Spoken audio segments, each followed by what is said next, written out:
आणि या माळ्यातले सर्व बंधू व भगिनी, आज आपल्या महादेवाचा उत्सव आणि गेले 25-30 वर्ष तुम्ही हा उत्सव साजरा करताय.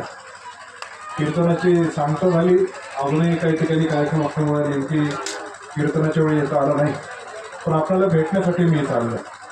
तर ही सगळी जी मंडळी आहे पंचरंगी आणि परिसरातली, ही आमच्या कुटुंबावर प्रेम करणारी आहे याची मला कल्पना आहे.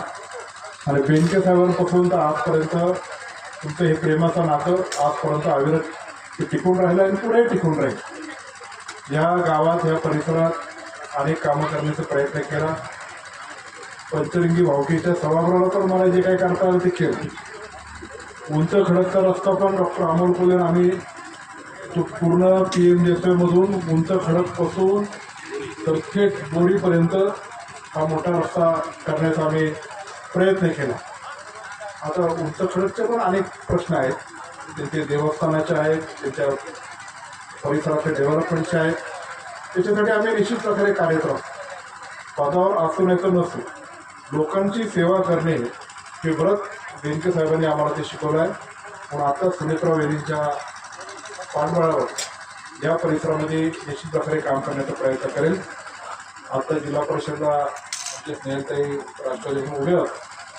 ठीक आहे, पराभव जरी झाला असता तर या कुटुंबाचा आणि आपल्या सर्वांचं या टीमचं जे आता इथं उपस्थित आहे त्यांचं आपल्या सगळ्यांचं DB साहेब एक योगदान खूप पूर्वीपासून तर मोठं आहे. काही सेवेचं व्रत तुम्ही काही सोडणार नाही. आता शेळके सरण्याचे सांगितले. सुनेत्रा वहिनी पालकमंत्री आहेत, जिल्हा परिषदेची सत्ता राष्ट्रवादी पक्षाकडे आहे.